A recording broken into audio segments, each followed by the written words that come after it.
तो देखिए डीलोकलाइज पाई electron cloud की बात कर रही थी मैं आपसे। अगर आपने क्वांटम नंबर पढ़ा है तो आपको शेप्स पता होगी ऑर्बिटल्स की, ठीक है, शेप्स पता होगी। तो देखिए एस जो सबशेल्स होती हैं उसमें जो ऑर्बिटल्स मतलब उसकी स्फेरिकल शेप होती है। पी में डम्बल शेप, ठीक है।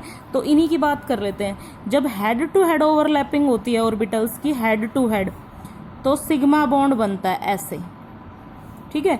ये स्टेबल भी होता है, थोड़ा सा मजबूत भी होता है। इसमें एरिया ऑफ ओवरलैपिंग एक जगह ही होता है और वो ज्यादा होता है, जबकि पाई बॉन्ड होता है साइड वाइज ओवरलैपिंग। तो इसमें एरिया जो ओवरलैपिंग का है वो दो जगह होता है पर कम होता है, थोड़ा थोड़ा होता है, दो जगह होता है, कम होता है। ये उसके कंपैरिजन में इतना स्ट्रॉन्ग बॉन्ड नहीं होता पाई उसके सिग्मा के कंपैरिजन में।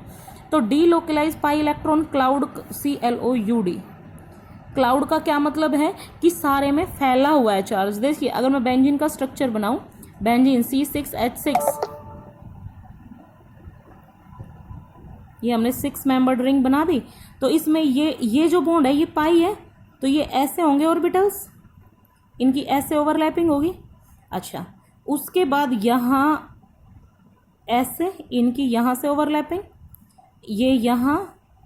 तो आप देख रहे होंगे सारे में फैल गया ना, ठीक है, पाई इलेक्ट्रॉन क्लाउड। अगर मैं शॉर्ट में समझाऊं तो ये बेंजीन रिंग के एक तो ऊपर की साइड और एक नीचे की साइड, ऐसे जैसे सैंडविच बनता है ना, एक ऊपर की साइड एक नीचे की साइड, ऐसे पाई इलेक्ट्रॉन क्लाउड प्रेजेंट होता है।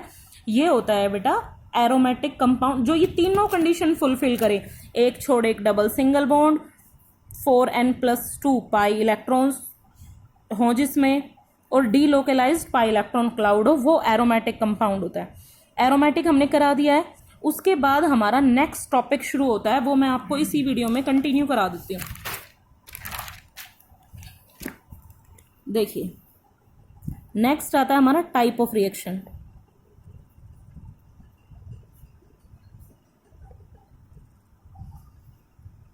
टाइप ऑफ रिएक्शन काफी इंपॉर्टेंट टॉपिक आता है, ध्यान से कर लेना। देखिए एक बार टाइप ऑफ रिएक्शन आपने पढ़ा है, कहाँ पढ़ा है आपने? इसको पढ़ा है जो आपका फर्स्ट चैप्टर है केमिकल रिएक्शन और इक्वेशन, वहां पे। लेकिन वो बेटा फिजिकल केमिस्ट्री और इनऑर्गेनिक केमिस्ट्री की टाइप ऑफ रिएक्शन थी। यहाँ आप ऑर्गेनिक की पढ़ोगे, उनसे मिलती जुलती हैं लेकिन थोड़ा सा डिफरेंस है। पहली है एडिशन रिएक्शन। एडिशन नाम से क्लियर हो गया होगा कि दो ग्रुप पूरी तरह से जुड़ जाते हैं, ठीक है, दो ग्रुप पूरी तरह से जुड़ जाते हैं, उसमें कुछ भी एलिमिनेट नहीं होता।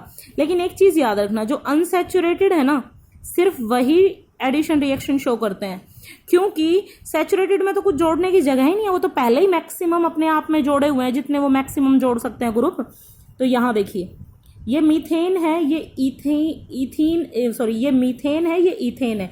इनमें अगर आप कुछ जोड़ना चाहोगे तो नो रिएक्शन, ठीक है। लेकिन अगर आप इथीन C2H4 जो कि ऐसे बनता है, इथीन, ये दोनों एक ही बात है, इसमें अगर हाइड्रोजन डालोगे, लेकिन इन द प्रेजेंस ऑफ निकल या प्लेटिनम चाहिए आपको, निकल या प्लेटिनम, इनकी प्रेजेंस में जब आप इनको ऐड करना चाहोगे तो ये डबल बॉन्ड ओपन होगा और एक इलेक्ट्रॉन इस कार्बन पे रह जाएगा, एक इस पे, हाइड्रोजन एक इससे दोनों जुड़ जाएंगे। तो देखिए ये बीच वाला बॉन्ड ओपन हो गया और एक हाइड्रोजन इससे जुड़ गया, एक इससे जुड़ गया। ये बहुत ही इंपॉर्टेंट रिएक्शन है। क्यों? क्योंकि ये वेजिटेबल ऑयल है, वनस्पति तेल, कोई भी अपना जो वेजिटेबल ऑयल हम यूज करते हैं वो। निकल प्लेटिनम की प्रेजेंस जरूरी है, कैटलिस्ट है ये यहाँ पे, ठीक है, इनके बिना ये रिएक्शन नहीं होगी। और ये वेजिटेबल घी है जिसको आप वनस्पति घी बोलते हैं, डालडा, ये नुकसान करता है हमारी बॉडी में वैसे, ठीक है। और इस रिएक्शन को क्या कहते हैं? Hydrogenation, hydrogenation of vegetable oil to vegetable ghee in the presence of nickel और प्लेटिनम। निकल प्लेटिनम करते क्या है, ये हाइड्रोजन को अपनी सरफेस से चिपका लेते हैं, उसके बाद ये रिएक्शन कर लेता है वेजिटेबल ऑयल, ठीक है। एडिशन रिएक्शन कौन करता है? सिर्फ और सिर्फ अनसैचुरेटेड। उसके बाद एक सेकंड एग्जांपल आता है, सेकंड एग्जांपल वो क्या है? Bromine water test. इस ब्रोमाइन वाटर का जो कलर होता है ना वो डार्क ऑरेंज होता है, NO2 जैसा, नाइट्रोजन डाइऑक्साइड जैसा, ठीक है, डार्क ऑरेंज कलर होता है। तो जब आप इसको सैचुरेटेड में डालते हैं ना, सैचुरेटेड हाइड्रोकार्बन में, जैसे इथीन, तो इसका कलर चेंज नहीं होता, ब्रोमीन का कलर चेंज नहीं होता, ब्रोमीन का कलर चेंज नहीं होता है। लेकिन जब आप इसको अनसैचुरेटेड में डालते हैं ना ब्रोमीन को, तो इसका डार्क ऑरेंज कलर चला जाता है, कलरलेस हो जाता है। क्यों? क्योंकि ब्रोमीन अब इसके साथ जुड़ने वाली है। तो देखिए बिल्कुल ऐसे था, ये बॉन्ड ओपन हुआ, ये यहाँ से, और ये तीन तीन बॉन्ड ये जोड़ लेंगे, तो ब्रोमीन इसके साथ, ब्रोमीन इसके साथ, दो दो हाइड्रोजन तो खुद के थे ही, ठीक है। अब ये कलरलेस बन गया। तो ये थी आपकी पहली रिएक्शन जो कि एडिशन रिएक्शन थी। एडिशन रिएक्शन में जो याद रखने वाली बात थी सबसे इंपॉर्टेंट वो यही थी कि एडिशन रिएक्शन सिर्फ और सिर्फ अनसैचुरेटेड शो करते हैं। तो ये टेस्ट हो गया ना, टेस्ट। आपको आपसे कोई पूछ ले इसमें और इसमें क्या डिफरेंस है, डिफरेंस करने के लिए आप किसका यूज करेंगे, तो हम ब्रोमीन वाटर का यूज कर लेंगे। दोनों में ब्रोमीन वाटर डाल दो, जिसमें ब्रोमीन का रंग उड़ता है, इसका मतलब वो आपके पास कैसा है, जो जिसमें रंग उड़ता है वो आपके पास अनसैचुरेटेड, जिसमें रंग नहीं चेंज होता है वो इसका मतलब आपके पास सैचुरेटेड है। तो ये था पहले टाइप की रिएक्शन। 4 टाइप आएंगे, इसमें कंटिन्यू कराते हैं, रुको। तो बेटा सेकंड जो टाइप आता है रिएक्शन का वो है ऑक्सीडेशन। ऑक्सीडेशन तो आपने पहले भी पढ़ा हुआ है, आपको पता है ऑक्सीडेशन रिएक्शन क्या होती है, एडिशन ऑफ ऑक्सीजन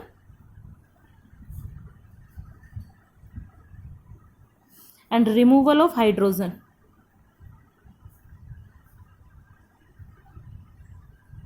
ऑक्सीजन का जुड़ना, हाइड्रोजन का निकलना, दोनों ही ऑक्सीडेशन है। बेटा जो मैं पेज सेंड करूंगी ना, वो यहाँ पे रिमूवल वर्ड पे पानी डला हुआ है, थोड़ा सा 1-2 बूंदे पानी की 14 और 15 पेज पे, वो थोड़ा सा एडजस्ट कर लेना। ना समझ में आए तो मेरे से पूछ लेना, बाकी मैं बता भी दूंगी वीडियो बनाते टाइम कि पानी कहाँ पे डला हुआ है। तो देखिए एसिडिफाइड K2Cr2O7 पोटेशियम परमैग्नेट, पोटेशियम परमैग्नेट नाम है, सॉरी पोटेशियम डाइक्रोमेट इसका नाम है, एसिडिफाइड पोटेशियम डाइक्रोमेट और alkaline potassium परमैग्नेट KMnO4, alkaline potassium परमैग्नेट और एसिडिफाइड पोटेशियम डाइक्रोमेट।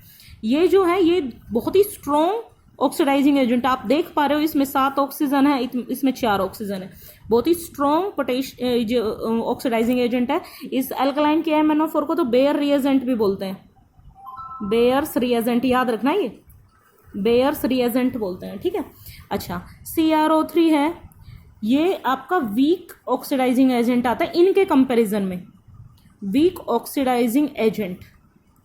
देखिए अगर आप में थोड़ी सी एनर्जी कम है और आपको स्टेयर्स चढ़नी है तो आप एक एक करके चढ़ोगे, और आप में एनर्जी बहुत ज़्यादा है तो आप 1-2 जंप कर करके भी चढ़ सकते हो। वही है कि आपका स्ट्रॉन्ग ऑक्सीडाइजिंग एजेंट है वो एक आध स्टेप कम करके डायरेक्ट नेक्स्ट स्टेप पे पहुंचा देता है, जबकि जो वीक ऑक्सीडाइजिंग एजेंट है वो अपना स्टेप वाइज स्टेप चलता है। कैसे, देखिए ये आपका एल्कोहल है, इथेनॉल इसका नाम है, नोमेनक्लेचर पढ़ा है, थोड़ा बहुत पता होगा, ठीक है। तो जब CrO3 डालते हैं इसमें तो ऑक्सीडेशन कराएगा इसका, देखिए ऐसे लिखा होता है, इसका मतलब ऑक्सीजन से रिएक्शन और ऑक्सीडेशन दोनों अलग अलग बातें होती हैं। ऑक्सीडेशन कराने के लिए आपको निसेंट ऑक्सीजन चाहिए जो ऐसे लिखा मिलेगा आपको, तो ये एल्डिहाइड में कन्वर्ट हो जाएगा, इथेनॉल है इसका नाम, एल्डिहाइड है ये, और फिर इसमें दोबारा से डालोगे आप CrO3 तो ये इथेनोइक एसिड में कन्वर्ट हो जाएगा, इथेनोइक एसिड। लेकिन अगर आप स्ट्रॉन्ग ऑक्सीडाइजिंग एजेंट यूज कर दोगे, ये वाले बेयर रिएजेंट या फिर ये पोटेशियम डाइक्रोमेट, तो बेटा ये वाला स्टेप छोड़ जाएगा बीच वाला, ये डायरेक्ट अल्कोहल से इसमें कन्वर्ट हो जाएगा।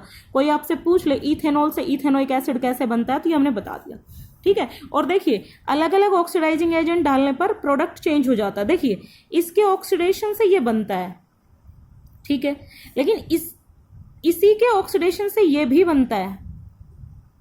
अलग अलग टाइप के ऑक्सीडाइजिंग एजेंट यूज करेंगे तो ये ऐसे, अब एल्कोहल से तो आपको पता है एल्डिहाइड कार्बोक्सिलिक एसिड आगे बन जाएगा, इसके ऑक्सीडेशन से ट्रिपल बॉन्ड में मतलब एल्काइन भी बन जाएगा।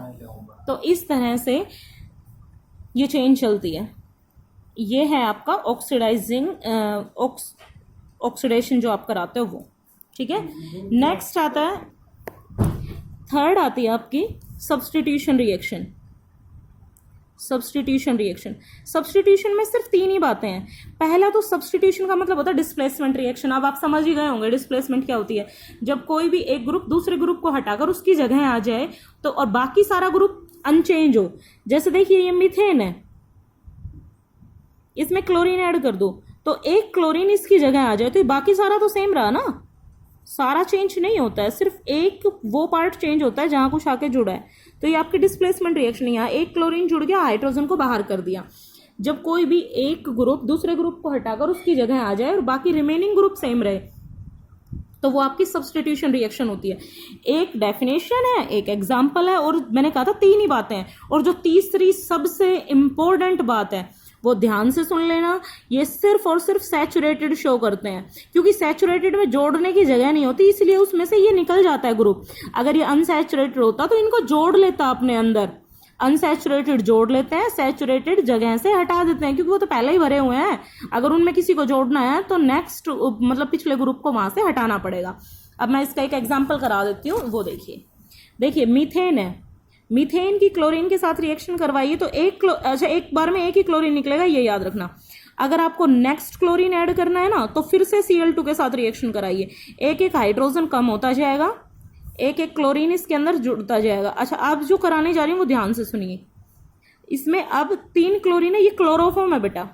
क्लोरोफॉर्म की वजह से ही मैंने आपको ये रिएक्शन करा दी, नहीं तो यहाँ इसका कोई यूज नहीं बन रहा था। क्लोरोफॉर्म, ठीक है, ये याद रखना, बहुत इंपॉर्टेंट है क्लोरोफॉर्म। और उसके बाद बस कार्बन टेट्राक्लोराइड, सारे हाइड्रोजन निकल गए इसमें से, ठीक है। ये थी सब्स्टिट्यूशन रिएक्शन। और 4th टाइप की और जो लास्ट है वो रिएक्शन है कंबशन रिएक्शन। कंबशन होता है किसी भी ईंधन का जलना। ईंधन क्यों जलेगा? ताकि हमें हीट लाइट दे सके ऑक्सीजन की प्रेजेंस में। तो देखिए, burning of a fuel,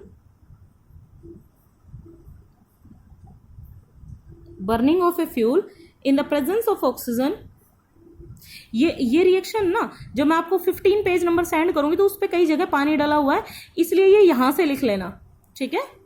in the presence of oxygen, presence of oxygen भी उसमें शॉर्ट में लिखा होगा, आप देख लेना।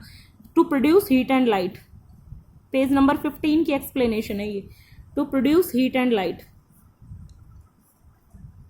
हीट लाइट प्रोड्यूस होगा ऑक्सीजन की प्रेजेंस में, कोई फ्यूल बर्न होगा तो वो कंबस्शन कहलाएगा। साइड में उसमें लिखा हुआ है एलपीजी का मेन कॉन्स्टिट्यूएंट क्या होता है? ब्यूटेन।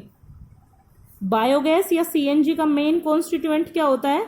बायोगैस, सीएनजी या नेचुरल गैस, एक ही बात है सारे, नेचुरल गैस। इनका मेन कॉन्स्टिट्यूएंट क्या होता है?